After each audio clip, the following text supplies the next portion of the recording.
Hello everyone, welcome to Telugu One Academy and to APPSC Group 2 Mains Polity MCQ Series discussion.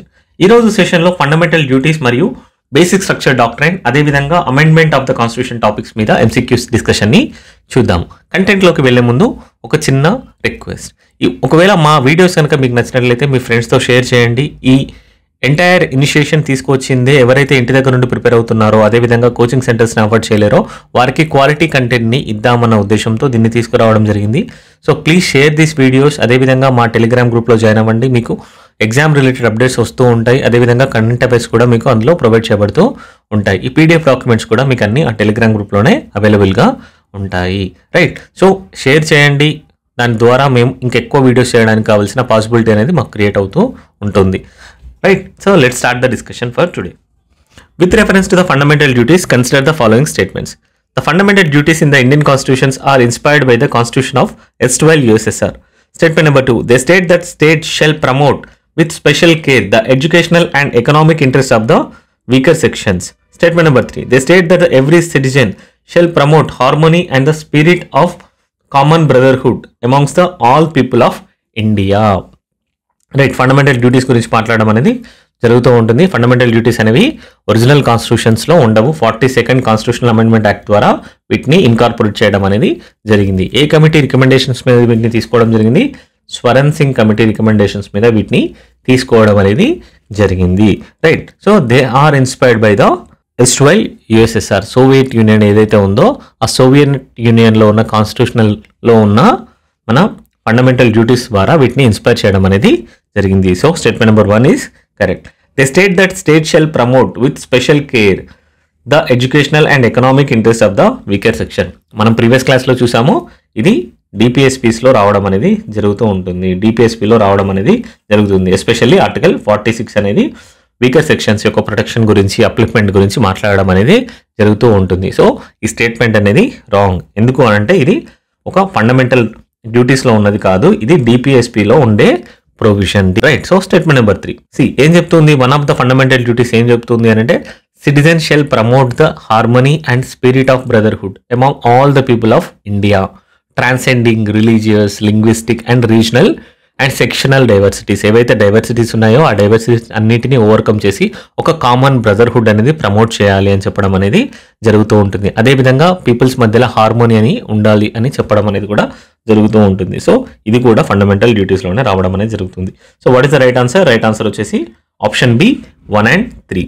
Question number 2. Which of the following are among the fundamental duties of citizens laid down in the constitution? Right, so to preserve the rich heritage of our composite culture. Second one వచ్చేసి to protect the weaker sections from social justice.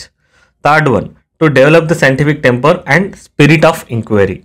Fourth one, to strive towards excellence in all spheres of individual and collective activity. See, statement number 1 వచ్చేసి correct. కల్చర్ని కాపాడాలి అని చెప్తూ ఉంటుంది. Composite culture ఏదైతే ఉందో దాన్ని ప్రమోట్ చేయాలి, అదేవిధంగా ప్రిజర్వ్ కూడా చేయాలి అని చెప్పడం అనేది జరుగుతూ ఉంటుంది. And to protect the weaker section from social injustice. ఎప్పుడైనా వీకర్ సెక్షన్స్ గురించి, సోషల్ అప్లిప్మెంట్ గురించి ఫండమెంటల్ డ్యూటీస్లో మెన్షన్ అనేది ఉండదు. ఇది కూడా DPSPలో భాగంగా ఉంటుంది. Right, so statement number 2 is wrong. To develop the scientific temper and spirit of enquiry. ఇది కూడా ఫండమెంటల్ డ్యూటీస్లోనే ఉండడం అనేది జరుగుతూ ఉంటుంది. So statement number 4, to strive towards excellence in all spheres of individuals and collective activity. It is also true. So option వచ్చేసి right option వచ్చేసి option C 1, 3, 4. Right, so వీటన్నింటిని ఏ విధంగా గుర్తుపెట్టుకోవాలి? ఫండమెంటల్ డ్యూటీస్ అన్నింటినీ సింపుల్గా మనం ఒక లాజికల్ వేలో గుర్తుపెట్టుకోవడానికి ఛాన్స్ అనేది ఉంటుంది. ఫస్ట్ వన్ వచ్చేసి to abide by the constitution అని చెప్పడం అనేది జరుగుతూ ఉంటుంది. సో కాన్స్టిట్యూషన్ రిలేటెడ్ అనేది ఉంటుంది. ఫస్ట్ వన్ వచ్చేసి కాన్స్టిట్యూషన్ రిలేటెడ్ ఏం చెప్తూ ఉంటుంది? కాన్స్టిట్యూషన్ని అబాయిడ్ చేయాలి అని చెప్తూ ఉంటుంది. సో కాన్స్టిట్యూషన్ ప్రకారం నడుచుకోవాలి. అదేవిధంగా కాన్స్టిట్యూషన్లో చెప్పిన ఐడియల్స్ ఏవైతే ఉన్నాయో వాటిని రెస్పెక్ట్ చేయాలని చెప్పడం జరుగుతూ ఉంటుంది. అదేవిధంగా నేషనల్ ఫ్లాగ్ ఏదైతే ఉందో నేషనల్ ఫ్లాగ్ అండ్ నేషనల్ యాంథెమ్ని రెస్పెక్ట్ చేయాలి అని చెప్పడం జరుగుతూ ఉంటుంది. నేషనల్ ఫ్లాగ్ అండ్ నేషనల్ యాంథెమ్ని రెస్పెక్ట్ చేయాలి అని చెప్పడం అనేది జరుగుతుంది. సో ఫస్ట్ డ్యూటీ వచ్చేసి కాన్స్టిట్యూషన్ గురించి చెప్పడం జరుగుతుంది. సెకండ్ డ్యూటీ ఏంటి? ఇండియన్ ఫ్రీడమ్ స్ట్రగుల్ గురించి చెప్పడం జరుగుతూ ఉంటుంది. ఫ్రీడమ్ స్ట్రగుల్లో ఏం చెప్పారు? ఏవైతే అక్కడ వాల్యూస్ తీసుకున్నారో, నోబెల్ ఐడియాస్ ఏవైతే ఉన్నాయో వాటిని మనం చెరిష్ చేసుకోవాలి అండ్ ఫాలో అవ్వాలి అని చెప్పడం జరుగుతూ ఉంటుంది. ఏమున్నాయి అటువంటివి? లిబర్టీ కోసం ఎక్కువ జరుగుతుంది కదా, లిబర్టీ ఫ్రీడమ్ కోసమే కదా మొత్తం జరిగింది, రైట్? సో ఆ ఐడియల్స్ని మనం చెరిష్ చేసుకోవాలి అండ్ ఫాలో అవ్వాలి అని చెప్పడం అనేది జరుగుతూ ఉంటుంది. ఐడియల్స్ ఏవైతే ఉన్నాయో ఫాలో అండ్ చెరిష్ దెమ్ అని చెప్పడం జరుగుతూ ఉంటుంది, రైట్? సెకండ్ వన్ వచ్చేసి వీటి గురించి మాట్లాడడం జరుగుతుంది, ఫ్రీడమ్ స్ట్రగుల్ గురించి మాట్లాడుతుంది. థర్డ్ వన్ వచ్చేసి ఏం చెప్తూ ఉంటుంది? Sovereignty, unity and integrity of the country గురించి చెప్తుంది. Sovereignty, unity and integrity of the country గురించి చెప్పడం జరుగుతూ ఉంటుంది. సో ఒకవేళ ఇంటిగ్రిటీని ప్రొటెక్ట్ చేయాలంటే ఏం చేయాలి?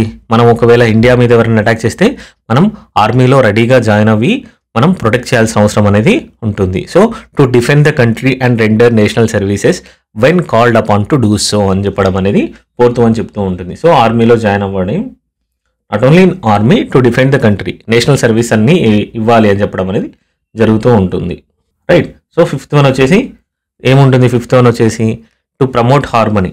ఇంటిగ్రిటీ అంటే ప్రొటెక్షన్ చేసుకోవడం. సో యూనిటీని ప్రమోట్ చేయాలంటే ఏ విధంగా ఉండాలి? హార్మోనీ ఉండాలి అండ్ కామన్ బ్రదర్హుడ్ అనేది ఉండాల్సిన అవసరం అనేది ఉంటుంది. ఎందుకు అని అంటే ఇండియాలో చాలా డైవర్సిటీ ఎక్కువగా ఉంటుంది. ఈ డైవర్సిటీ మీద మనం యూనియన్స్ ఫామ్ చేసుకుంటూ వెళ్ళిపోయామనుకోండి, ఎవరి డైవర్సిటీ వాళ్ళ మీద అనుకుంటే ఒక యూనిటీ అనేది ఉండదు, రైట్? సో వీటన్నింటినీ ట్రాన్సెండ్ అవుతూ ఒక యూనిటీని ప్రమోట్ చేయాలని చెప్పడం అనేది జరుగుతూ ఉంటుంది. సో అందుకే కామన్ బ్రదర్హుడ్. నెక్స్ట్ వన్ వచ్చేసి ఫిఫ్త్ వన్. సిక్స్త్ వన్ వచ్చేసి కల్చర్ ఏదైతే ఉందో దాన్ని కాపాడుకోవాల్సిన అవసరం ఉందని చెప్తూ ఉంటుంది. To value and preserve the rich heritage of our composite culture. So next వచ్చేసి కాంపోజిట్ కల్చర్ గురించి చెప్పడం జరుగుతూ ఉంటుంది, రైట్? సో యూనిటీ ఉండాలంటే ఇవన్నీ అవసరం అవుతూ ఉంటాయి. సో వీటన్ని తర్వాత నెక్స్ట్ అనేది డిఫరెంట్ ఆస్పెక్ట్స్ ఆఫ్ లైఫ్ గురించి చెప్తూ ఉంటుంది. డిఫరెంట్ ఆస్పెక్ట్స్ ఆఫ్ లైఫ్లో ఏ విధంగా ఉండాలి అని చెప్తూ ఉంటుంది. ఫస్ట్ వచ్చేసి ఎన్విరాన్మెంట్ గురించి స్టార్ట్ చేస్తూ ఉంటుంది. ఎన్విరాన్మెంట్ని ప్రిజర్వ్ చేయాలని చెప్తూ ఉంటుంది. To protect and improve the natural environment including forest, lakes, reverse, even wild life. అన్నిటికీ కంపాషన్ కూడా ఉండాలి, అన్ని లివింగ్ క్రియేచర్స్ పట్ల కంపాషన్ కూడా ఉండాలి అని చెప్తూ వస్తూ ఉంటుంది. ఇది సెవెంత్ వన్. ఎయిత్ వన్ వచ్చేసరికి సైంటిఫిక్ టెంపర్ గురించి మాట్లాడుతూ ఉంటుంది, right? So to develop scientific temper, అదేవిధంగా హ్యూమనిజం గురించి కూడా చెప్తూ ఉంటుంది. హ్యూమనిజాన్ని అడాప్ట్ చేసుకోవాలి, అదేవిధంగా ఒక క్వశ్చనింగ్ ఎబిలిటీని నేర్చుకోవాలి. టు ఎంక్వైర్ అని చెప్తూ ఉంటుంది. ద స్పిరిట్ ఆఫ్ ఎంక్వైరీ అనేది చెప్తూ ఉంటుంది. అదేవిధంగా రిఫార్మ్స్ని కూడా అడాప్ట్ చేసుకోవాలి అని చెప్పడం జరుగుతూ ఉంటుంది. ఎయిత్ వన్ వచ్చేసి. నైన్త్ వన్ వచ్చేసి ఏం చెప్తుంది? పబ్లిక్ ప్రాపర్టీని డిస్ట్రాయ్ చేయకూడదు, అదేవిధంగా వయలెన్స్ని వదిలేయాలని చెప్తూ ఉంటుంది. సో రైట్, పబ్లిక్ ప్రాపర్టీని ప్రొటెక్ట్ చేయాలి, అదేవిధంగా వయలెన్స్ జోలికి వెళ్ళకూడదు అని చెప్తూ ఉంటుంది. 10th వన్ వచ్చేసి ఎక్సలెన్స్ రావాలి అని చెప్తూ ఉంటుంది. ఏ ఫీల్డ్ తీసుకున్నా కూడా ఇండివిజువల్ ఎక్సలెన్స్ రావాలి, అదేవిధంగా కలెక్టివ్ ఎక్సలెన్స్ రావాలి, అప్పుడే ఇండియా అనేది ఇంకా హయ్యర్ పొజిషన్స్కి రీచ్ అవుతూ ఉంటుంది అని చెప్పడం జరుగుతూ ఉంటుంది, రైట్? సో 10th వన్ వచ్చేసి ఎక్సలెన్స్ గురించి మాట్లాడుతూ ఉంటుంది. 10th వన్ ఎక్సలెన్స్ అల్టిమేట్ అని గుర్తుపెట్టుకోవచ్చు. 11th వన్ మనకు తెలుసు 86th కాన్స్టిట్యూషనల్ అమెండ్మెంట్ యాక్ట్ ద్వారా రైట్ టు ఎడ్యుకేషన్ అనేది తీసుకురావడం జరిగింది. రైట్ టు ఎడ్యుకేషన్ అనేది నార్మల్గా ఫండమెంటల్ రైట్స్లో అమెండ్ చేశారు. ఈవెన్ మన 45th డిపిఎస్పిని కూడా 45 ఆర్టికల్ ఏదైతే ఉందో దాన్ని కూడా మాడిఫై చేయడం అనేది జరిగింది. అదేవిధంగా ఇక్కడ ఒక ఫండమెంటల్ డ్యూటీని కూడా యాడ్ చేశారు. ఎవరైతే పేరెంట్స్ ఉన్నారో, పిల్లల యొక్క పేరెంట్స్ ఎవరైతే ఉన్నారో ఆర్ వారి యొక్క గార్డియన్స్ ఎవరైతే ఉన్నారో వారు ఖచ్చితంగా పిల్లల్ని 6 to 14 ఇయర్స్ ఏజ్ మధ్యలో స్కూల్కి పంపించాలి అని. To provide educational opportunities for the children between the ages of 6 to 14 years అని చెప్పడం జరిగింది. So education, right? సో ఈ విధంగా 11 ఏవైతే డ్యూటీస్ ఉన్నాయో మనం గుర్తుపెట్టుకోవచ్చు. ఫస్ట్ కాన్స్టిట్యూషన్, తర్వాత ఫ్రీడమ్ స్ట్రగుల్, నెక్స్ట్ వచ్చేసి sovereignty, unity and integrity. Sovereignty, integrity ఉండాలంటే ఆర్మీలో ఎప్పుడైనా అంటే నేషనల్ సర్వీస్కి ఎప్పుడైనా కావాల్స్తే వెళ్ళాల్సి వస్తుంది. యూనిటీని ప్రమోట్ చేయాలంటే హార్మోనీ ఉండాలి, కల్చర్ని రెస్పెక్ట్ చేయాల్సిన అవసరం అనేది ఉంటుంది. ఆ తర్వాత ఎన్విరాన్మెంట్ స్టార్ట్ అవుతుంది. ఎన్విరాన్మెంట్ని ప్రొటెక్ట్ చేసుకోవాలి, లేక్స్, రివర్స్ ఏవైతే ఉన్నాయో వాటన్నింటిని, ఈవెన్ వైల్డ్ లైఫ్ అన్నింటి పట్ల కూడా కంపాషన్ అనేది ఉండాలి అని చెప్తూ ఉంటుంది. 8th వన్ వచ్చేసి scientific temper, humanism and spirit of enquiry గురించి చెప్తుంది. 9th వన్ వచ్చేసి పబ్లిక్ ప్రాపర్టీని ప్రొటెక్ట్ చేసుకోవాలి, పబ్లిక్ ప్రాపర్టీని ప్రొటెక్ట్ చేసుకోవాల్సిన అవసరం అనేది ఉంటుంది. 10th వన్ వచ్చేసి ఎక్సలెన్స్ని అచీవ్ చేయాలి. 11th వన్ వచ్చేసి ఎడ్యుకేషన్. చాలు, ఇవి గుర్తుపెట్టుకుంటే మనం ఫండమెంటల్ డ్యూటీస్ మీద ఏ క్వశ్చన్ అయినా ఆన్సర్ చేయగలుగుతాం, right? So next question. Fundamental duties were incorporated in the constitution on the recommendation of, right? So ఏ కమిటీ యొక్క రికమెండేషన్స్ మీద ఫండమెంటల్ డ్యూటీస్ని ఇండియన్ కాన్స్టిట్యూషన్లో ఇన్కార్పొరేట్ చేశారు అని అడగడం జరుగుతూ ఉంటుంది. ఫస్ట్ వన్ వచ్చేసి Shah commission, second option B administrative reforms commission, C వచ్చేసి Santhanam committee, D Swaran Singh committee. మనకు తెలుసు ఆన్సర్ వచ్చేసి స్వరణ్ సింగ్ కమిటీ. స్వరణ్ సింగ్ కమిటీని ఎవరు ఫామ్ చేశారు, సెటప్ చేశారు? Indira Gandhi, prime minister Indira Gandhi government అనేది దీన్ని ఫామ్ చేయడం అనేది జరిగింది. ఎప్పుడు? 19 1976లో ప్రమోట్ చేశారు. ఎందుకు? ఫండమెంటల్ డ్యూటీస్ యొక్క అవసరాన్ని ఒకసారి చూడండి, పరిశీలించండి అని చెప్పి ఈ కమిటీని ఫామ్ చేయడం అనేది జరిగింది. Emergency period, right. So emergency పీరియడ్లో వీటిని తీసుకురావడం అనేది జరిగింది. 1975 to 1977లో మనకి ఎమర్జెన్సీ వచ్చింది. ఇంటర్నల్ డిస్టర్బెన్సెస్ మీద ఎమర్జెన్సీ అనేది ఇంపోజ్ చేయడం జరిగింది. ఆ టైంలోనే స్వరణ్ సింగ్ కమిటీని ఫామ్ చేయడం అనేది జరిగింది. So 42nd constitutional amendment act ద్వారా based on Swaran Singh committee's recommendation fundamental duties were incorporated into the Indian constitution. They were not present in the original constitution. Original constitution అనేవి లేవు. They were inspired by the Soviet Union, SOL USSR నుంచి inspire చేయడం అనేది జరిగింది. ఎందుకోసం తీసుకొచ్చారు? To remind the citizens of their responsibilities. వారి సిటిజన్స్కి వారి యొక్క రెస్పాన్సిబిలిటీని గుర్తు చేయడం కోసం వీటిని తీసుకురావడం అనేది జరిగింది. సిటిజన్స్కి వారి యొక్క రెస్పాన్సిబిలిటీని గుర్తు చేయడం కోసం, సివిక్ రెస్పాన్సిబిలిటీస్ అవ్వచ్చు, normal as a citizen responsibilities ఏవైతే ఉన్నాయో వాటన్నింటినీ గుర్తు చేయడం కోసం వీటిని తీసుకురావడం అనేది జరిగింది. అదర్ ఆప్షన్స్ కూడా ఒకసారి చూద్దాం. షా కమిషన్ని ఎప్పుడు తీసుకొచ్చారు? It was a judicial commission set up in 1977లో దీన్ని సెటప్ చేయడం అనేది జరిగింది. To investigate the abuse of power during the emergency period. ఏదైతే ఎమర్జెన్సీ పీరియడ్లో పవర్ అబ్యూజ్ జరిగిందో దాన్ని ఒకసారి ఇన్వెస్టిగేట్ చేయడం కోసం దీన్ని తీసుకురావడం అనేది జరిగింది. ఇది ఫండమెంటల్ డ్యూటీస్కి ఎలాంటి రిలేటివ్ అనేది లేదు. ఏఆర్సి, అడ్మినిస్ట్రేటివ్ రిఫార్మ్స్ కమిషన్, దీన్ని మొరార్జీ దేశాయ్ గవర్నమెంట్ టైంలో ఫామ్ చేయడం అనేది జరిగింది. 1966లో ఫామ్ చేయడం అనేది జరిగింది. ఎందుకోసం? To suggest administrative reforms in the governance aspect. గవర్నెన్స్లో ఏమైనా అడ్మినిస్ట్రేటివ్ రిఫార్మ్స్ తీసుకురావాలి అన్న ఉద్దేశంతో దీన్ని సెటప్ చేయడం అనేది జరిగింది. It is also not related to fundamental duties. So another one వచ్చి సంతానం కమిటీ ఎప్పుడు ఫామ్ చేశారు? 1962లో ఫామ్ చేశారు. 1962లో దీన్ని ఫామ్ చేయడం అనేది జరిగింది. ఎందుకోసం ఫామ్ చేశారు? To deal with the corruption in the public administration. Independence వచ్చిన తర్వాత ఫస్ట్ 2 decadesలో కరప్షన్ లెవెల్స్ అనేవి చాలా ఎక్కువగా ఉన్నాయి అడ్మినిస్ట్రేషన్లో, right. So oversight mechanisms అనేవి చాలా తక్కువగా ఉన్నాయి. సో కరప్షన్స్ ప్రివేలెన్స్ అనేది చాలా ఎక్కువగా ఉంది. సో వాటిని డీల్ చేయడం కోసం అనేది ఈ సంతానం కమిటీ అనేది ఫామ్ చేయడం జరిగింది. దీని ద్వారానే సిబిసి ఫార్మేషన్ అనేది జరిగింది. సెంట్రల్ విజిలెన్స్ కమిషన్ అనేది ఇప్పుడు మనం చూస్తున్నాం కదా, దాన్ని ఫామ్ చేసింది ఏ కమిటీ రికమెండేషన్స్ మీద? సంతానం కమిటీ రికమెండేషన్స్ మీద దాన్ని ఫామ్ చేయడం అనేది జరిగింది. So it is also not related to fundamental duties, but all are important. మన క్వశ్చన్స్లో వేరే వాటి గురించి కూడా అడగవచ్చు. సో అందుకే ప్రతిసారి అన్ని ఆప్షన్స్ గురించి చదువుకోవడం అనేది important, right. So next question. To value and preserve the rich heritage of country's composite culture is provision made in the preamble of the constitution, directive principles of state policy, fundamental rights or fundamental duties. ఇందాకే చూసాము composite culture అనేది preserve చేసుకోవాలి. We have to value and preserve అని చెప్పడం జరిగింది. So it is integral part of fundamental duties. Question number 5. Under the constitution of India which one of the following is not a fundamental duty? Fundamental duty ఏది కాదు అని అడగడం అనేది జరుగుతుంది. To vote in public elections, to develop scientific temper, to safeguard public property, to abide by the constitution and respect its ideals. So ఇది first one మనం చూసాము. So public property 9th one అనేది ఉండడం జరిగింది. Scientific tempo 8th one చూసాము. So to vote in the election, public ఎలక్షన్స్లో voting అనేది చేయాలి అనేది ఫండమెంటల్ డ్యూటీయా అనేది కాదు. ఫండమెంటల్ డ్యూటీ అనేది కాదు. ఆర్టికల్ 326 అనేది దీని గురించి డిస్కస్ చేయడం అనేది జరుగుతూ ఉంటుంది. It guarantees the right to vote in elections to every citizens who is above 18 years of age. 18 సంవత్సరాల కంటే ఎక్కువగా పెద్దగా ఉన్న వారందరికీ రైట్ టు ఓట్ అనేది ఇవ్వడం అనేది జరుగుతూ ఉంటుంది. It is based on universal adult suffrage. So ఇది ఫండమెంటల్ డ్యూటీ అనేది కాదు. అదేవిధంగా even representation of people act ఏదైతే ఉందో అది కూడా రైట్ టు ఓట్ని ఇవ్వడం అనేది జరుగుతూ ఉంటుంది. 1951లో తీసుకొచ్చిన యాక్ట్ ప్రకారం దీనిలో సెక్షన్ 62 అనేది ఉంటుంది. సెక్షన్ 62 దీని ప్రకారం కూడా ఎవరైతే లిస్టెడ్ ఎలక్టోరల్ రోల్స్లో ఉన్నారో అక్కడ ఉన్న వాళ్ళు ప్రతి ఒక్కరు కూడా ఓటింగ్ వేయడానికి అర్హులుగా చెప్పడం అనేది జరుగుతూ ఉంటుంది, right. So it is based on both article 326 అదేవిధంగా representation of people act 1951. So ఇందులో సెక్షన్ 62 అనేది ఎలక్టోరల్ ఓట్స్లో ఎవరైతే ఉన్నారో వారందరూ ఓటింగ్ వేయడానికి అర్హులుగా చెప్పడం అనేది జరుగుతూ ఉంటుంది. So basically it's a civic duty but it's not recognised as a fundamental duty as such. So answer వచ్చేసి మనకు option A, to vote in public elections, right. So next question. Which of the following statements are true of the fundamental duties of an Indian citizens, right. So Indian citizen related fundamental duties అనేవి ఏవి correct అని చెప్పడం అనేది జరుగుతుంది. A legislative process has been provided to enforce these duties. They are correlative to the legal duties. Right. So statement అనేది ఏమడుగుతున్నారు, legislative process has been provided to enforce these duties. Right స్టేట్మెంటా? లేదు. They are non enforceable in nature. They are non enforceable in nature. Right. So there is no legal mechanism to compel the citizens to perform these duties. Right. ఎటువంటి laws అనేవి లేవు. కొన్ని loss అనేది punishment కింద వేరే వాటికి తీసుకొచ్చాయి, కానీ fundamental డ్యూటీస్కి స్పెషల్గా ఎఫెక్ట్ ఇవ్వడం కోసం అంటూ ఎటువంటి లాస్ అనేవి లేవు. So they are non enforceable in nature. So ఎటువంటి లీగల్ ప్రాసెస్ అనేది లేదు.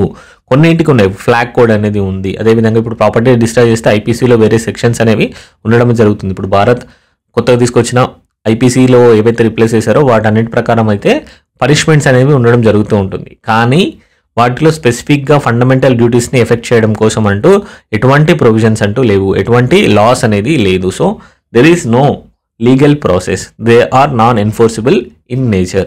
అదేవిధంగా constitution does not provide any legislative process for enforcing these fundamental duties. Constitution does not mention any legal process as well. Right. So statement 1 వచ్చేసి wrong అవుతూ ఉంటుంది.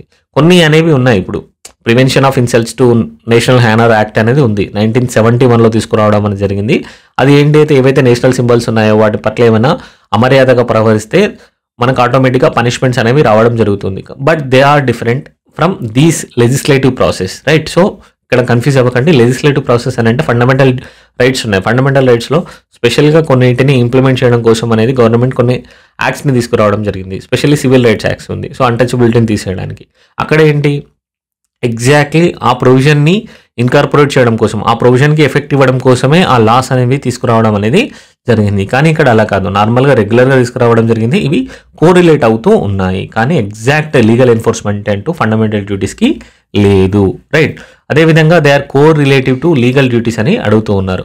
Legal duties are enforceable. Legal duties అంటే ఏంటి, ఏవైతే నార్మల్గా perform చేయాల్సిన activities అనేవి ఉన్నాయి. ఇప్పుడు రోడ్డుకి వెడమ వైపు వెళ్ళాలి, అది మోటార్ వెహికల్ యాక్ట్లో మెన్షన్ చేయడం అంటూ జరుగుతూ ఉంటుంది. అక్కడ లీగల్ డ్యూటీగా ఉండడం అనేది జరుగుతూ ఉంది. అక్కడ ఏంటి అని అంటే they are supported by the law. Right. ఇక్కడ ఏంటి ఫండమెంటల్ డ్యూటీస్ అనేవి ఓన్లీ ఒక మోరల్ ఆబ్లిగేషన్స్ మాత్రమే ఉంటాయి. మోరల్ ఆబ్లిగేషన్స్ మాత్రమే ఉంటాయి. రైట్. సో లీగల్ డ్యూటీస్కి వీటికి అది డిఫరెన్స్ అనేది ఉంటుంది.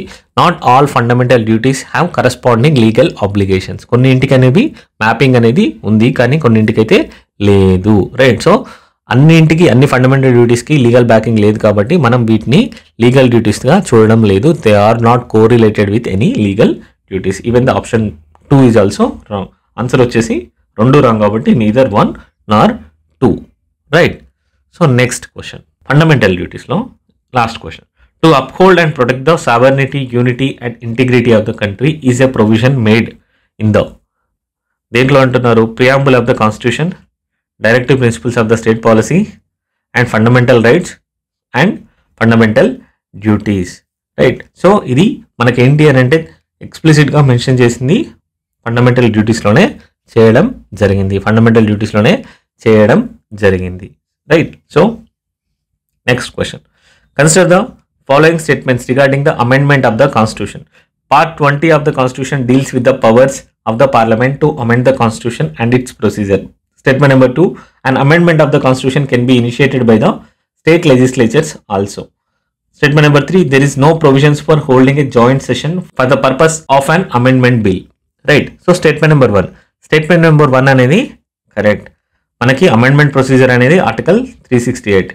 రైట్. ఆర్టికల్ 368 అనేది ఏ పార్ట్లో ఉంటుంది, పార్ట్ 20లో ఉండడం అనేది చూస్తూ ఉన్నాము. It deals with these amending procedure అనేది ఏదైతే ఉందో దాన్ని మనం డీల్ చేయడం అనేది జరుగుతూ ఉంటుంది. It lays down the procedure for amending the constitution and gives the power to parliament to perform these amendment activities. Right. So it includes 3 types of amendment procedures. కానీ ఆర్టికల్ 368లో only 2 types of amendment procedure అనేది ఉంటుంది. ఓవరాల్గా 3 types అనేది ఉంటుంది amending procedure అనేది. First వచ్చేసి simple majority అనేది ఉంటుంది. ఆర్టికల్ 368 ప్రకారం special majority plus special majority and states ratification. Simple majority ప్రకారం ఏవైతే కాన్స్టిట్యూషనల్ రెగ్యులర్ అమెండ్మెంట్స్ జరుగుతాయో అసలు అవి కాన్స్టిట్యూషనల్ అమెండ్మెంట్ యాక్ట్ కిందకి రావు, 368 కిందకి రావు. డే టు డే ప్రొవిజన్స్ అనేవి ఏవైతే ఉంటాయో అవన్నీ కూడా నార్మల్ ఆపరేషన్స్లో చేయడం అనేది జరుగుతూ ఉంటుంది. 368లో స్పెషల్ మెజారిటీ అనేది అవసరం అవుతూ ఉంటుంది. అదేవిధంగా కొన్ని వచ్చేసి స్పెషల్ మెజారిటీ ప్లస్ స్టేట్ రాటిఫికేషన్స్ అనేవి అవసరం అవుతూ ఉంటాయి. వాటిని సబ్సిక్వెంట్ క్వశ్చన్స్లో ఇన్ డీటెయిల్గా చూద్దాము. So part 20 deals with amending procedure.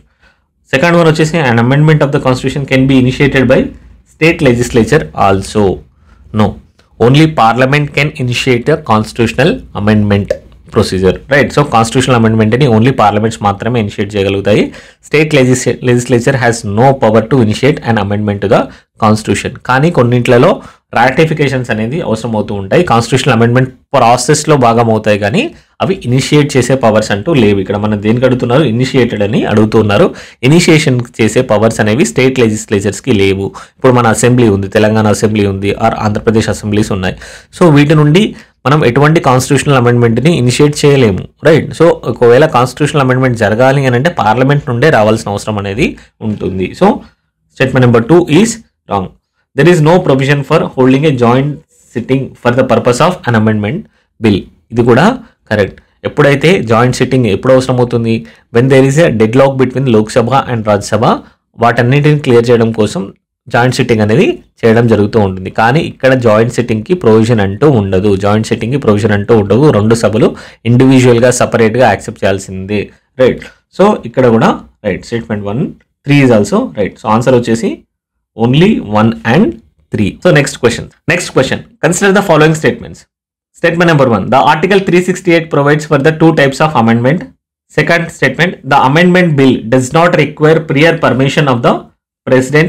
Statement number 3, delimitation of the constituencies require a special majority of the Parliament.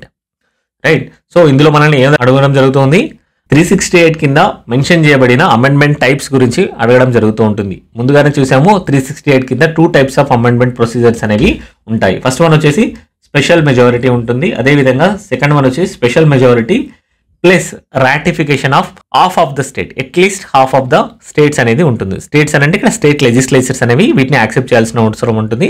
State లెజిస్లేచర్లో simple మెజారిటీతో యాక్సెప్ట్ చేస్తే సరిపోతూ ఉంటుంది, రైట్. సో ఏవి ప్రొసీజర్స్ అనేవి ఈ విధంగా ఉంటుంది అనేది మనం చూడాల్సిన అవసరం అనేది ఉంటుంది. ఇందాకే చూసాము సింపుల్ మెజారిటీ కూడా ఉంటుంది అని చెప్పాను కదా. సింపుల్ మెజారిటీ ప్రకారం ఏ ప్రొవిజన్స్ అనేవి అమెండ్మెంట్ చేయబడుతూ ఉంటాయి, creation of states, changings of salaries of MPs, judges, CAGs, అదేవిధంగా సిటిజన్షిప్ ప్రొవిజన్స్ ఏవైతే ఉన్నాయో అవి కూడా సింపుల్ మెజారిటీతో అమెండ్మెంట్ చేయడం జరుగుతూ ఉంటుంది. స్పెషల్లీ గుర్తుపెట్టుకోండి 5th schedule and 6th schedule కూడా కంప్లీట్గా సింపుల్ మెజారిటీతోనే అమెండ్మెంట్ చేయబడుతూ ఉంటాయి. అఫీషియల్ లాంగ్వేజెస్ కూడా ఈ సింపుల్ మెజారిటీతోనే చేయడం అనేది జరుగుతూ ఉంటుంది. స్పెషల్ మెజారిటీలో ఏమేమి అవసరం పడతాయి, స్పెషల్ మెజారిటీలో ఏవైతే ఫండమెంటల్ రైట్స్ ఉన్నాయో దాని గురించి, డిపిఎస్పీస్ ఉన్నాయో వాటి గురించి చేయడం అనేది స్పెషల్ మెజారిటీ కింద చేయడం అనేది జరుగుతూ ఉంటుంది. కానీ స్పెషల్ మెజారిటీ అంటే ఏంటి, స్పెషల్ మెజారిటీ అంటే సభలో ఉన్నవారు 2/3 మెంబర్స్ యాక్సెప్ట్ చేయాలి. అట్ ది సేమ్ టైం సభ యొక్క మెంబర్షిప్ ఏదైతే ఉంటుందో దాని పర్సన్లో 50% కంటే ఎక్కువగా దీన్ని యాక్సెప్ట్ చేయాల్సిన అవసరం అనేది ఉంటుంది. ఎవరైతే సిట్టింగ్ అండ్ ఓటింగ్ చేస్తున్నారో దానిలో 2/3 మెంబర్స్ ఉండాలి. అదేవిధంగా 50% ఓవరాల్ మెంబర్షిప్కి ఎక్కువగా ఉండాల్సిన అవసరం అనేది ఉంటుంది, రైట్. సో ఇది మన స్పెషల్ మెజారిటీ గురించి మాట్లాడుతూ ఉన్నప్పుడు.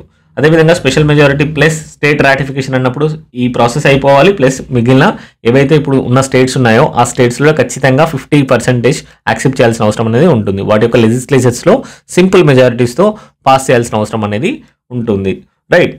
సో ఇవి స్పెషల్ మెజారిటీ కింద ఏ ప్రొవిజన్స్ ఇస్తామని చెప్పాము, ఫండమెంటల్ రైట్స్కి అండ్ డిపిఎస్పీస్ గురించి రావడం అనేది జరుగుతూ ఉంటుంది. అదేవిధంగా అమెండింగ్ స్ట్రక్చర్ ఏదైతే ఉందో దాన్ని ఎవరు చేస్తారు, అమెండింగ్ స్ట్రక్చర్ ఏదైతే ఉందో అమెండింగ్ ద ఎంటైర్ ప్రొసీజర్ దాన్ని కూడా తీసుకురావాలంటే కూడా స్పెషల్ మెజారిటీ కిందనే and ratification of the states కూడా అవసరం అవుతూ ఉంటుంది. సో సింపుల్ మెజారిటీలోనే ఎక్కువ ప్రొవిజన్స్ అనేవి ఉంటాయి. స్పెషల్ మెజారిటీలో ఏవైతే ఫండమెంటల్ రైట్స్ ఉన్నాయో, డిపిఎస్పీస్ ఉన్నాయో వాటి గురించి డిస్కస్ చేయడం జరుగుతుంది. అండ్ స్పెషల్ మెజారిటీ ప్లస్ రాటిఫికేషన్లో ఏమి జరుగుతూ ఉంటుంది, ఫెడరల్ ఫీచర్స్ ఏవైతే ఉన్నాయో వాటి గురించి రావడం అనేది జరుగుతూ ఉంటుంది. ఫెడరల్ ఫీచర్స్ని అమెండ్మెంట్ చేయాలి అన్నప్పుడు ఇక్కడ మనకు రాటిఫికేషన్ కూడా, స్టేట్ యొక్క రాటిఫికేషన్ కూడా అవసరం అవుతూ ఉంటుంది, రైట్. సో ఇది అమెండింగ్ ప్రొసీజర్స్ గురించి. So statement number 2, amendment bill does not require prior permission of the president. Yes, amendment చేయాలన్నప్పుడు ప్రియర్ పర్మిషన్ అనేది అవసరం లేదు. ప్రెసిడెంట్ యొక్క ప్రియర్ పర్మిషన్ అంటూ అవసరం లేదు. రైట్. సో ఇది కూడా స్టేట్మెంట్ అనేది డస్ నాట్ రిక్వైర్ అన్నారు కాబట్టి స్టేట్మెంట్ అనేది రైట్. ఇక్కడ స్టేట్మెంట్ ఏం చెప్తున్నారు, the amendment does not require the prior permission of the president అని చెప్తున్నారు. Does not require. So statement అనేది correct. So even option 2 is also correct. The delimitation of the constituencies requires a special majority of the parliament. Delimitation commission అనేది ఎందుకు form చేస్తారు? Delimitation కమిషన్ని senses తర్వాత మనకి state ఏదైతే borders ఉన్నాయో, constituent borders ఉన్నాయో, constituency యొక్క బార్డర్స్ని అడ్జస్ట్ చేయడం కోసం దీన్ని డీలిమిటేషన్ కమిషన్ని ఫామ్ చేయడం అనేది జరుగుతూ ఉంటుంది. డీలిమిటేషన్ యాక్ట్ కింద దీన్ని తీసుకురావడం జరుగుతుంది. సో తర్వాత ఏవైతే యాక్ట్స్ ఉన్నాయో పాస్ చేసినప్పుడు దాన్ని సింపుల్ మెజారిటీతోనే పాస్ చేయడం అనేది జరుగుతూ ఉంటుంది. దానికి స్పెషల్ మెజారిటీ యొక్క పార్లమెంట్ యొక్క స్పెషల్ మెజారిటీ అనేది అవసరం లేదు. సో ఇది wrong. Statement 1 is correct, statement 2 is correct. So only 1 and 2 are correct. Only 1 and 2 are correct. Which of the following need to be amended by special majority of the parliament and consent of the states? ఇక్కడ ఏమడుగుతున్నారు, special majority అనేది ఉండాలి plus consent of the states, అంటే ratification అనేది అవసరం అని అడుగుతున్నారు. Election of the president and it's manner, distribution of legislative powers between the union and the states, the power of parliament to amend the constitution. ఇందాకే చెప్పాము ఏవైతే federal provisions ఉన్నాయో, federal ప్రొవిజన్స్ని change చేస్తున్నప్పుడు మనకి స్పెషల్ మెజారిటీ కావాలి plus parliament states యొక్క ratification అనేది కూడా కావాలి అని చెప్పడం అనేది జరిగింది. స్పెషల్ మెజారిటీ అంటే 2/3 of the members present and voting plus more than 50% of the total strength. So another thing వచ్చేసి ratification by at least half of the state legislatures with simple majority. Right. So వీటిని మనం తీసుకురావాల్సిన అవసరం అనేది ఉంటుంది. ఏ provisions దీని ద్వారా అమెండ్ చేయవచ్చు అని చెప్పి చెప్తూ ఉన్నారు. రైట్. సో ఫస్ట్ వచ్చేసి ఎలక్షన్ ఆఫ్ ద ప్రెసిడెంట్. ఎందుకోసం ఇది ఫెడరల్ రిప్రజెంటేషన్ని చేంజ్ చేస్తూ ఉంటుంది, అఫెక్ట్ చేస్తూ ఉంటుంది. MLAs and MPs are integral part of the election process of the president. ఏమైనా చేంజెస్ తీసుకొస్తే ఎమ్మెల్యేస్ కూడా అఫెక్ట్ అవుతున్నారు, సో స్టేట్స్ కూడా అఫెక్ట్ అవుతున్నాయి కాబట్టి ఫెడరల్ ప్రాసెస్లో ఇది ఇంటిగ్రల్ పార్ట్గా ఉంటుంది. అదేవిధంగా లెజిస్లేటివ్ పవర్స్ అనేది కూడా ఉంటుంది. ఎందుకు అని అంటే union, state and concurrent list అనేవి కూడా చేంజ్ అయ్యే ఛాన్సెస్ అనేవి ఉన్నాయి. ఎలాంగ్ విత్ దిస్ షెడ్యూల్ 7ని చేంజ్ చేసినా కూడా స్టేట్స్ యొక్క రాటిఫికేషన్ అనేది అవసరం, ఎందుకంటే వాటి పవర్స్ అనేవి అఫెక్ట్ అవుతూ ఉన్నాయి.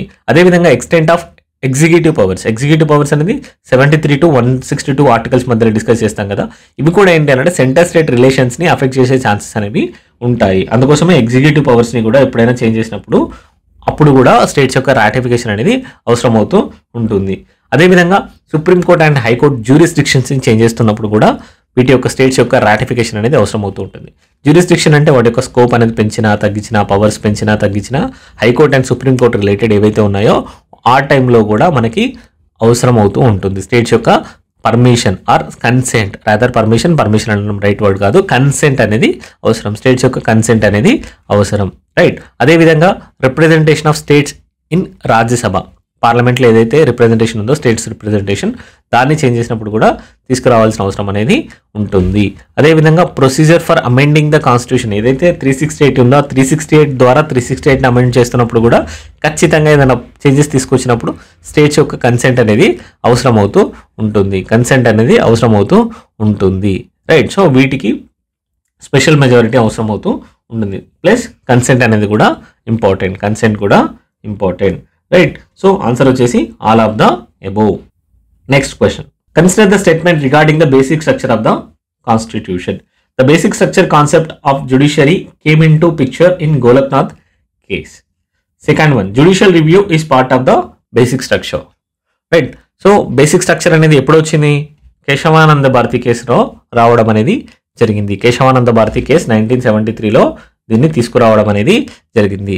సుప్రీంకోర్టు ఏం చెప్పింది? పార్లమెంట్ అనేది ఏ ప్రొవిజన్స్ అయినా కూడా అమెండ్మెంట్ చేసుకోవచ్చు, కానీ బేసిక్ స్ట్రక్చర్ అనేది ఒకటి ఉంది, ఒక అండర్లైన్ ఫిలాసఫీ అనేది కాన్స్టిట్యూషన్కి ఉంది, కోర్ వాల్యూస్ అనేవి కొన్ని ఉన్నాయి, వాటిని మాత్రం టచ్ చేయడానికి వీల్లేదు అని చెప్పడం అనేది జరిగింది. ఇన్ఫాక్ట్ గోలక్నాథ్ కేసు ఏం చెప్పింది? పార్లమెంట్ ఫండమెంటల్ రైట్స్ని అమెండ్మెంట్ చేయకూడదు అని చెప్పడం జరిగింది. ఆర్టికల్ 368 కింద ఫండమెంటల్ రైట్స్ని అమెండ్ చేయడానికి గల పర్మిషన్స్ అంటూ లేవు అని చెప్పడం జరిగింది గోలక్నాథ్ కేసు. గోలక్నాథ్ కేసు కంటే ఇంకా ముందు ఉన్న కేసు ఏముంది? శాంకరీ ప్రసాద్ కేసు అనేది ఉంది. శాంకరీ ప్రసాద్ కేసులో ఏం చెప్పారు? అక్కడ పార్లమెంట్ అనేది ఫండమెంటల్ రైట్స్ని అమెండ్ చేసుకోవచ్చు, ఏదైతే కాన్స్టిట్యూషనల్ అమెండ్మెంట్ యాక్ట్స్ ఉన్నాయో అవి ఆర్టికల్ 13లో లా కింద రావు అవి సపరేట్ అని చెప్పడం అనేది జరిగింది. అవి ఆర్టికల్ 13 కింద రావు అని చెప్పడం జరిగింది. సో శాంకరీ ప్రసాద్ కేసులో ఇచ్చిన వర్డిక్ట్ అనేది గోలక్నాథ్ కేసులో రివర్స్ చేయడం అనేది జరిగింది. గోలక్నాథ్ కేసు తర్వాత కేశవానంద భారతి కేసు రావడం అనేది జరిగింది. కేశవానంద భారతి కేసులో ఏం చెప్పారు? ఎస్, మీరు అమెండ్ చేసుకోవచ్చు, absolutely you are free to do that, but you can not change the basic structure of the constitution అని చెప్పడం జరిగింది. సో ఒక అండర్లైన్ ఫిలాసఫీని ఎప్పుడూ టచ్ చేయకూడదని చెప్పడం జరిగింది. ఆ తర్వాతే ఏదైతే ఇందిరాగాంధీ వర్సెస్ రాజ్ నారాయణ్ కేసు వచ్చిందో 1975లో ఈ కేసు రావడం అనేది జరిగింది. అక్కడ కూడా జ్యుడిషియల్ రివ్యూని అప్హోల్డ్ చేయడం అనేది జరిగింది. Judicial review is part of the basic structure అని చెప్పడం జరిగింది. Right. So judicial review is essential to uphold the supremacy of the constitution. So that ensures that ఏదైతే లాస్ అమెండ్మెంట్స్ ఉన్నాయో అవి ఫండమెంటల్ రైట్స్ని అండ్ కాన్స్టిట్యూషన్ని వైలేట్ చేయకుండా చూసుకోవాల్సిన అవసరం అనేది ఉంటుంది. కాబట్టి జ్యుడిషియల్ రివ్యూ అనేది supremacy of the constitution ensure చేయడానికి యూజ్ అవుతూ ఉంటుందని పార్లమెంట్ ఒక పవర్స్ని కట్టెల్ చేయడం అనేది జరిగింది. పార్లమెంట్ యొక్క పవర్స్ని కట్టెల్ చేయడం అంటూ జరిగింది. సో బేసిక్ స్ట్రక్చర్ అనేది ఇవాల్వ్ అవుతూ వస్తున్నా మనం ఏవైతే కేసెస్ ఉన్నాయో వాటన్నింటిని కూడా ఒకసారి చూడాల్సిన అవసరం అనేది ఉంది. ఫస్ట్ శాంకరీ ప్రసాద్ కేసు అనేది రావడం జరిగింది. ఎప్పుడు వచ్చింది? 1951లో రావడం జరిగింది. ఇక్కడ ఏం చెప్పారు? Parliaments power to amend the fundamental rights was upheld. ఏవైతే పార్లమెంట్ యొక్క పవర్ ఉందో ఫండమెంటల్ రైట్స్ని అమెండ్మెంట్ చేయడానికి దాన్ని యాక్సెప్ట్ చేయడం అనేది జరిగింది. రైట్. సెకండ్ వచ్చేసి సజ్జన్ సింగ్ కేసు అనేది 1965లో రావడం జరిగింది. సజ్జన్ సింగ్ ఇందులో కూడా ఏం చేశారు? పార్లమెంట్ యొక్క పవర్ని అప్హోల్డ్ చేయడం అనేది జరిగింది. ఇంక్లూడింగ్ ఫండమెంటల్ రైట్స్తో పాటు అన్నింటినీ చేంజ్ చేసుకోవచ్చు అని చెప్పడం జరిగింది. ఆ తర్వాత గోలక్నాథ్ కేసు అనేది రావడం జరిగింది. ఎప్పుడు వచ్చింది? 1967లో రావడం జరిగింది. ఇందులో ఏం చెప్పారు? ఫండమెంటల్ రైట్స్ని అమెండ్ చేయడానికి లేదు, దే ఆర్ ఇమ్యూటబుల్ అని చెప్పడం జరిగింది. సో 368 కింద ఫండమెంటల్ రైట్స్ని టేక్ అవే చేయలేరు అని చెప్పడం జరిగింది. ఆ తర్వాత ఏం జరిగింది? కేశవానంద భారతి కేసు రావడం జరిగింది. 1973లో రావడం జరిగింది. అది పార్లమెంట్ ఏ ప్రొవిజన్స్ అయినా అమెండ్ చేసుకోవచ్చు, కానీ బేసిక్ స్ట్రక్చర్ ఏదైతే కోర్ అండర్లైన్ ఫిలాసఫీ ఉందో దాన్ని మాత్రం టచ్ చేయడానికి వీల్లేదు అని చెప్పేసి డాక్ట్రైన్ ఆఫ్ బేసిక్ స్ట్రక్చర్ని ఫామ్ చేయడం అనేది జరిగింది. ఆ తర్వాత 1975లో ఇందిరాగాంధీ వర్సెస్ రాజ్ నారాయణ్ కేసు రావడం జరిగింది.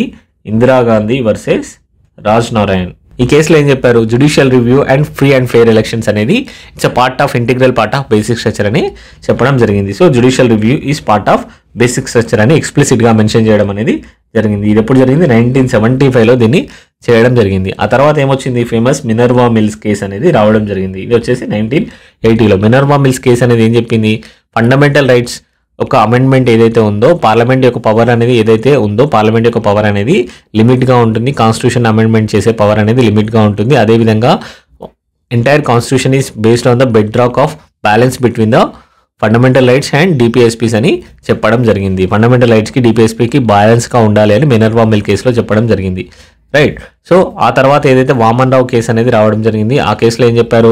ఏవైతే కేశవానంద భారతి కేసులో చెప్పారో ఆ అమెండ్మెంట్స్ ఏవైతే వచ్చారో అప్పటి వరకు అన్ని వ్యాలిడ్గా ఉంటాయి, ఆ తర్వాత వచ్చిన అన్నిటి కూడా జ్యుడిషియల్ రివ్యూకి సబ్జెక్ట్గా ఉంటాయి అని చెప్పడం అనేది జరిగింది.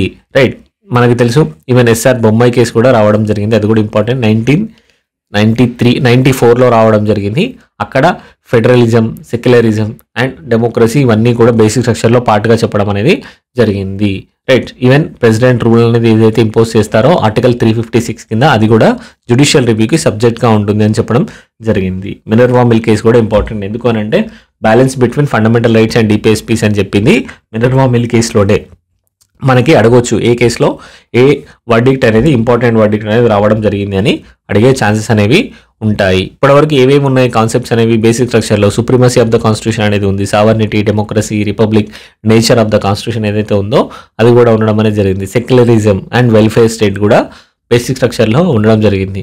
And another thing is separation of powers ఏవైతే ఉన్నాయో అది కూడా, ఫెడరలిజం కూడా, judicial review, free and fair elections. So ఇవన్నీ కూడా ఇందులో పార్ట్గానే ఉన్నాయి. అదేవిధంగా ఇండిపెండెన్స్ ఆఫ్ జ్యుడిషియరీ కూడా, జ్యుడిషియరీ రిలేటెడ్లో ఇండిపెండెన్స్ ఆఫ్ జ్యుడిషియరీ కూడా బేసిక్ స్ట్రక్చర్లో ఒక పార్ట్గా చెప్పడం అనేది జరిగింది. అదేవిధంగా harmony between fundamental rights and డిపిఎస్పీస్ని కూడా మనకి బేసిక్ స్ట్రక్చర్లో పార్ట్గా మెన్షన్ చేయడం అనేది జరిగింది. The questions is with reference to the basic structure doctrine, consider the following statements. Statement number 1, it came into being with the commencement of the constitution. Statement number 2, the preamble forms a part of the basic structure. Statement number 3, the basic structure can be altered by a special majority of the parliament. Statement number 1 లో ఏమడుతున్నారు? It came into being with the commencement of the constitution వచ్చినప్పటి నుండి ఇది ఉంది అని చెప్తూ ఉన్నారు. ఇందాకే చూసాం మనము, ఇది కాన్స్టిట్యూషన్ అనేది కమెన్స్మెంట్తో రాలేదు, కేశవానంద భారతి కేసులో రావడం అనేది జరిగింది. కేశవానంద భారతి కేసు ఎప్పుడు వచ్చింది? 1973లో రావడం అనేది జరిగింది, రైట్. సో ఇది మనకి కాన్స్టిట్యూషన్ కమెన్స్మెంట్స్ నుండి లేదు. ఇది ఆప్షన్ వచ్చేసి wrong. It did not exist at the commencement of the constitution, right. So statement number 2, preamble forms a part of basic structure, right. Supreme court ఏం చెప్పింది కేశవానంద భారతి కేసులో? Preamble is an integral part of the constitution అని చెప్పడం జరిగింది. It further ruled that the basic features mentioned in the preamble like sovereignty, democracy, integrity and socialism, republic, they can not be altered అని చెప్పడం జరిగింది. ఏవైతే ప్రియాంబుల్లో mention చేసిన features ఏవైతే ఉన్నాయో వాటిని చేంజెస్ చేయడానికి లేదు అని చెప్పడం జరిగింది. Hence we can say that the principles mentioned in the preambles form the basic structure. So the preamble forms a basic structure of the Indian Constitution. So statement 2 is correct. Since the entire principles, what are the principles mentioned in the preamble are integral part of the basic structure. So preamble కూడా basic స్ట్రక్చర్లో part అని చెప్పడం జరుగుతూ ఉంది. Statement number 3 ఏం చెప్తున్నారు? The basic structure can be altered by the special majority of the parliament. అసలు basic structure doctrine తీసుకొచ్చింది ఎందుకు? To limit the parliaments amending powers. Parliament యొక్క సావర్నిటీ, అల్టిమేట్ సావర్నిటీని కటైల్ చేయడం కోసమే ఈ బేసిక్ స్ట్రక్చర్ కాన్సెప్ట్ని తీసుకురావడం అనేది జరిగింది. దాని ద్వారా మళ్ళీ అదే 368 తీసుకొచ్చేసి మళ్ళీ బేసిక్ స్ట్రక్చర్ని ఆల్టర్ చేయడానికంటూ ఉండదు. మనకు తెలుసు మినర్వా మిల్ కేసులో ఏవైతే 42nd కాన్స్టిట్యూషనల్ అమెండ్మెంట్ యాక్ట్ ద్వారా చాలా చేంజెస్ తీసుకొచ్చారు కదా, వాటిలో చాలా వరకు స్ట్రైక్ డౌన్ చేయడం అనేది జరిగింది. ఏవైతే బేసిక్ స్ట్రక్చర్గా అంతకుముందు వరకు గుర్తించబోయో వాటన్నింటిని తీసేయడం అనేది జరిగింది. సో ఎప్పుడైనా కూడా బేసిక్ స్ట్రక్చర్ని పార్లమెంట్ అంటూ అమెండ్ చేయలేదు. So statement number 3 is also wrong. ఇక్కడ ఏమడుతున్నారు? గివెన్ ఆర్ ఇన్కరెక్ట్ అని అడుగుతున్నారు. ఇన్కరెక్ట్ ఏమేమి ఉన్నాయి? 1 and 3. ఆన్సర్ వచ్చేసి B, 1 and 3. Consider the following statement. An amendment to the Constitution of India can be initiated by Lok Sabha, Rajya Sabha, state legislature or president. Right? So ఇక్కడ ఏమడుతున్నారు? ఎక్కడ initiate చేయొచ్చు అని అడుగుతున్నారు. The constitutional amendment can be initiated, can be introduced in the Lok Sabha. Correct. Right? So it requires special majority. Right. So depending on the type of amendment ఎప్పుడు అయితే తీసుకొస్తున్నారో దాని amendment ప్రకారం అనేది సింపుల్ మెజారిటీయా, special majority plus state ratification అనేది depend అవుతూ ఉంటుంది. అదేవిధంగా రాజ్యసభలో కూడా ఇంట్రడ్యూస్ చేసే అవకాశం అనేది ఉంటుంది. కానీ స్టేట్ లెజిస్లేచర్స్ అనేవి ఇంట్రడ్యూస్ అనేది చేయలేవు. కానీ కొన్ని కేసెస్లలో రాటిఫికేషన్లో అవి పాల్గొనవచ్చు, రాటిఫికేషన్లో ప్రాసెస్లో పాల్గొనవచ్చు, కానీ ఇనిషియేట్ అనేది చేయలేవు. They can not initiate. ఇక్కడ ఏమడుతున్నారు? ఇనిషియేషన్ గురించి అడుగుతున్నారు. ఇనిషియేట్ అంటూ చేయలేవు. They can be participated in the process later stage. ఎప్పుడైతే రాటిఫికేషన్స్ ఒకవేళ అవసరం అయితే they can participate, but they can not initiate any constitutional amendments. And otherwise even president కూడా చేయలేరు. President can not initiate any constitutional amendment. Even his permission is not required. Even his or her permission is not required, right? So president has no power to initiate a constitutional amendment. Even president role is limited to giving assent after the parliament passes the bill. President ఏవైతే ordinary laws pass చేస్తారో ordinary laws ని president can return them for reconsideration of the parliament. కానీ ఇక్కడ ఏవైతే constitutional amendments ఉన్నాయో constitutional amendments ని president ఎట్టి పరిస్థితుల్లో కూడా రిటర్న్ చేయడానికి వీలేదు. President has to give his assent, right? So he can also not initiate the amendments to the Constitution of India. Answer వచ్చేసి option 1 and 2. D is the right answer. That is only 1 and 2. With reference to the constitutional amendment in India, in which of the following can the parliament alone not make any changes in the constitution? Parliament అనేది ఎలోన్గా changes ఏ విధంగా చేయలేదని అడుగుతున్నారు. Alone అంటే ఇక్కడ ఏంటి? States యొక్క ratification అనేది అవసరం. స్టేట్ యొక్క రాటిఫికేషన్ అనేది వేటి కోసం అవసరం అని చెప్పారు? ఫెడరల్ లిస్ట్ ఏవైతే ఫెడరల్ చేంజెస్ ఉన్నాయో వాటన్నింటికి వచ్చిన వాటికి వస్తుంది. ఫెడరల్ ప్రొవిజన్స్కి ఎప్పుడైనా చేంజెస్ చేసినట్లయితే స్టేట్స్ యొక్క కన్సెంట్ అనేది అవసరం. ఇప్పుడు మనం చూడాల్సింది ఏంటి? ఏవైతే ఫెడరల్ ప్రొవిజన్స్ ఉన్నాయో వాటిని చూడాల్సిన అవసరం అనేది ఉంది. ఫెడరల్ ప్రొవిజన్స్ ఉంటే ఖచ్చితంగా స్టేట్స్ యొక్క కన్సెంట్ అనేది అవసరం. Relating to the presidential elections, extent of executive powers of union and states, powers of high courts, abolition of legislative councils of states, fundamental rights. Presidential election గురించి చెప్పడం జరిగింది. ఎందుకు ప్రెసిడెన్షియల్ ఎలక్షన్ అంటే that affects the states composition. MLAs కూడా integral పార్ట్లో ఉంటారు election ప్రాసెస్లో, right? So MLAs కూడా పార్టిసిపేట్ చేస్తారు కాబట్టి స్టేట్స్ యొక్క రైట్స్ అనేవి పోతూ ఉంటాయి. సో ఫెడరలిజం అనేది అఫెక్ట్ అవుతుంది కాబట్టి so relating to the presidential election అనేది కూడా ఎప్పుడైనా చేంజెస్ తీసుకొచ్చినప్పుడు స్టేట్స్ యొక్క పర్మిషన్ అనేది అవసరం. Right. Extent of executive powers of the union and states. So it affects the power distributive between union and states కాబట్టి ఖచ్చితంగా స్టేట్స్ అఫెక్ట్ అవుతాయి. అందువల్ల స్టేట్స్ యొక్క పర్మిషన్ అనేది ఏదైతే కన్సెంట్ రూపంలో అంటున్నామో అది అవసరం. సో ఇక్కడ కూడా right. Powers of the high courts. ఒకవేళ పవర్స్ అనేది హైకోర్ట్స్ అనేవి ఎక్కడ ఉంటాయి, స్టేట్కి రిలేటెడ్గా ఉంటూ ఉంటాయి. ఒకవేళ స్టేట్ యొక్క పవర్స్ అనేది హైకోర్ట్స్ యొక్క పవర్స్ని ఎక్స్టెండ్ చేసినా తగ్గించినా కూడా స్టేట్స్ అనేవి అఫెక్ట్ అయ్యే ఛాన్సెస్ అనేవి ఉంటాయి. స్టేట్స్ యాజ్ ఏ కాన్స్టిట్యూట్ యూనిట్గా అఫెక్ట్ అయ్యే ఛాన్సెస్ అనేవి ఉంటాయి ఖచ్చితంగా. కాబట్టి ఇక్కడ కూడా స్టేట్స్ యొక్క పర్మిషన్ అనేది అవసరం. Abolition of legislative councils of the states. ఇక్కడ స్టేట్స్ అనేవి ఇంపాక్ట్ అవుతూ ఉంటాయి. స్టేట్స్ అనేవి డైరెక్ట్గా ఒకటే స్టేట్ పర్టికులర్ స్టేట్ అనేది ఇంపాక్ట్ అవుతూ ఉంటుంది. కానీ ఇక్కడ మనకి ఎటువంటి స్టేట్స్ యొక్క పర్మిషన్ అంటూ అవసరం లేదు. ఇన్ఫ్యాక్ట్ ఎప్పుడైతే స్టేట్స్ రెజల్యూషన్ పాస్ చేస్తాయో క్రియేషన్కి ఆర్ అబాలిషన్కి పార్లమెంట్ అనేది యాక్ట్ చేయడం అనేది జరుగుతూ ఉంటుంది. రైట్. సో ఇక్కడ ఒక స్టేట్కి రిలేటెడ్గా ఉండడం అనేది జరుగుతూ ఉంటుంది. అన్ని states as a federation it doesn't impact anything. So ఇది కూడా ఉండదు.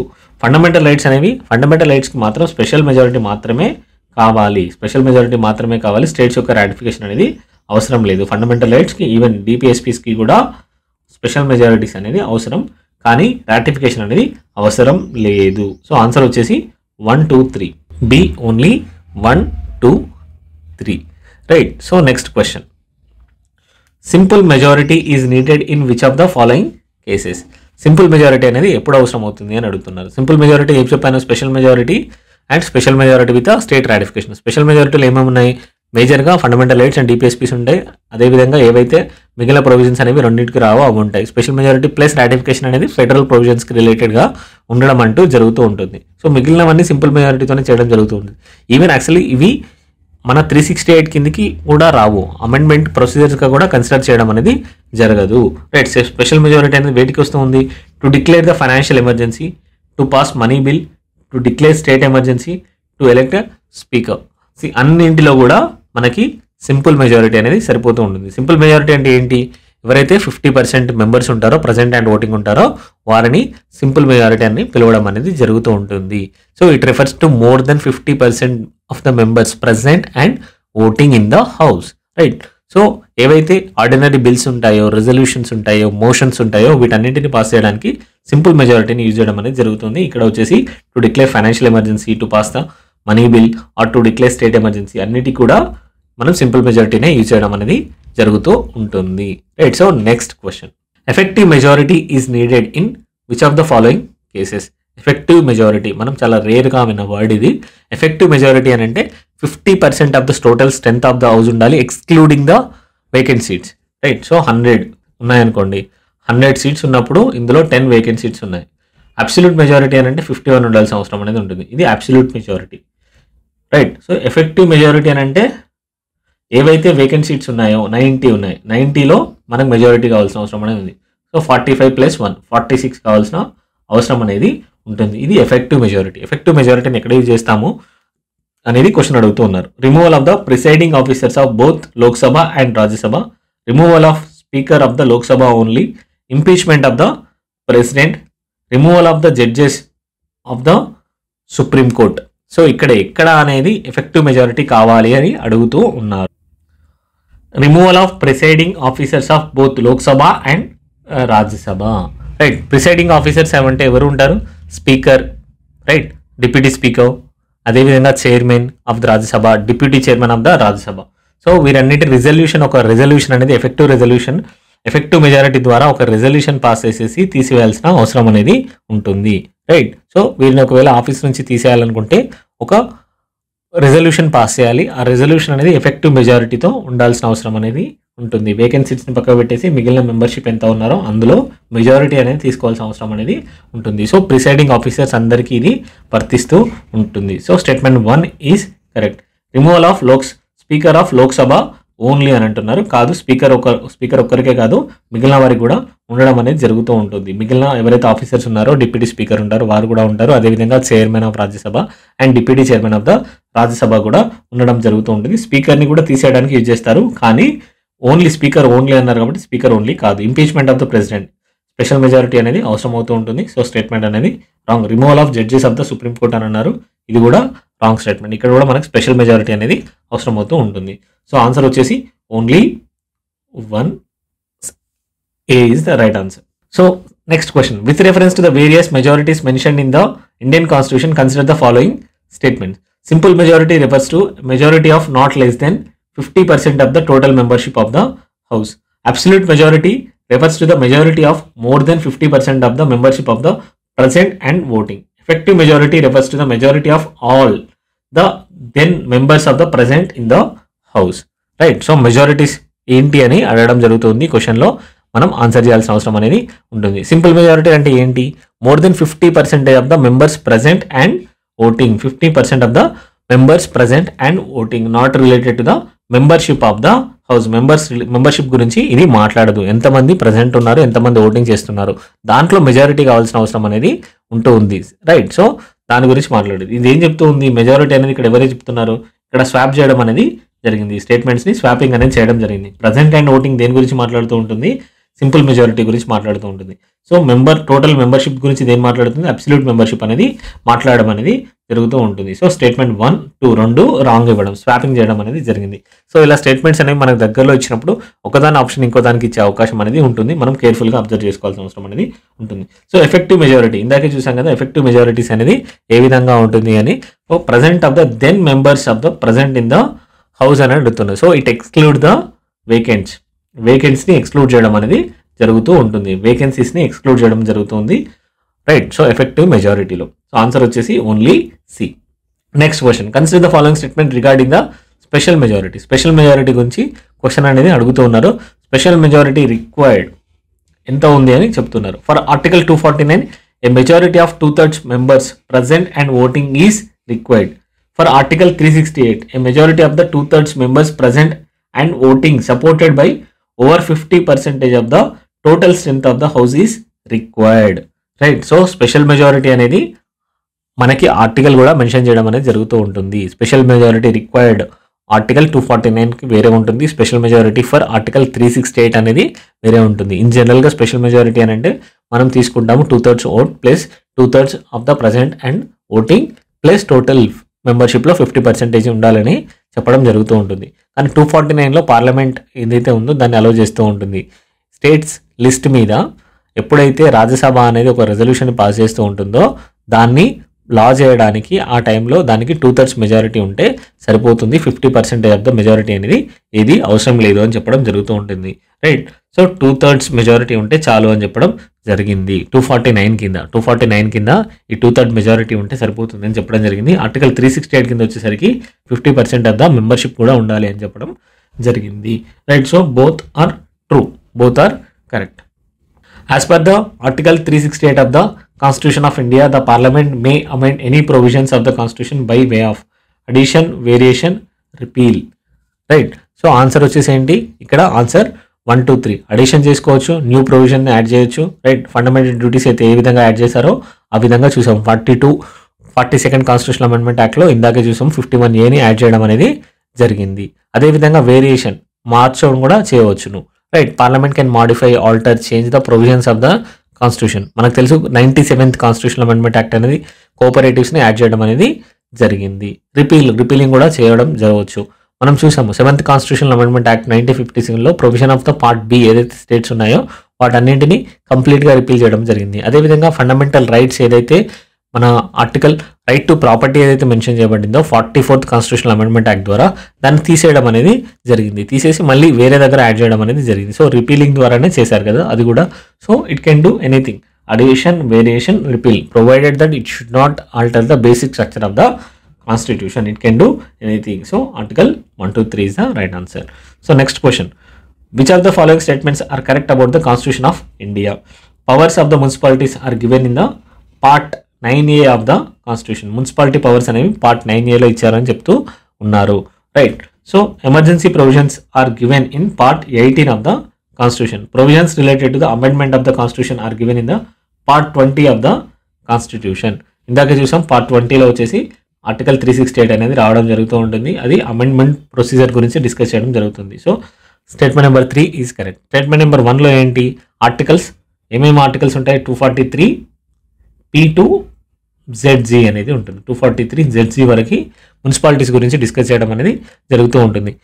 ఇది 74th కాన్స్టిట్యూషనల్ అమెండ్మెంట్ యాక్ట్ ద్వారా యాడ్ చేయడం అనేది జరిగింది. సో ఇది కాన్స్టిట్యూషనల్ స్టేటస్ అనేది లోకల్ బాడీస్కి ఇవ్వడం జరిగింది. ఇది కూడా రైట్ ఆన్సర్. ఎమర్జెన్సీ ప్రొవిజన్స్ ఏ ఆర్టికల్ కింద ఉంటాయి?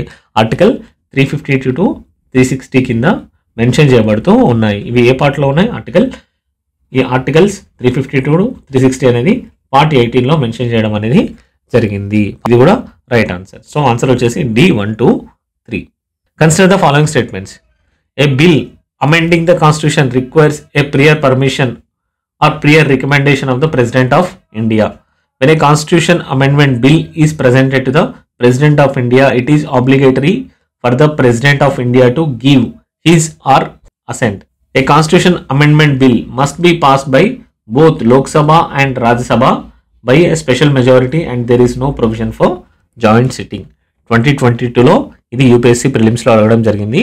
సో ఫస్ట్ వన్ వచ్చేసి prior recommendation of the president అవసరం అని అడుగుతున్నారు. మనకు తెలుసు ప్రియర్ రికమెండేషన్ అనేది అవసరం లేదు. రైట్. అదేవిధంగా కాన్స్టిట్యూషనల్ బిల్ అనేది ప్రెసిడెంట్కి ప్రజెంట్ చేసినప్పుడు ఖచ్చితంగా వారి యొక్క అసెంట్ అనేది ఇవ్వాల్సిన అవసరం అనేది ఉంటుంది. సో స్టేట్మెంట్ నెంబర్ 2 అనేది రైట్. అదేవిధంగా జాయింట్ సెట్టింగ్కి ఎటువంటి ప్రొవిజన్స్ లేదు. 2 ఖచ్చితంగా స్పెషల్ మెజారిటీతో సపరేట్గా పాస్ చేయాల్సిందే అనే విషయం కూడా మనం చూసాము. So statement number 3 is correct. Answer వచ్చేసి option B 2 and 3 are the right answer. Option B 2 and 3 are the right answers. So consider the following statements. An amendment to the Constitution of India can be initiated by an introduction of a bill in the Lok Sabha only.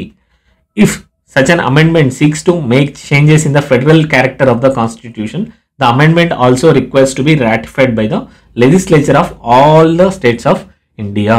ఇక్కడ ఏమంటున్నారు? All the states అని అడుగుతూ ఉన్నారు.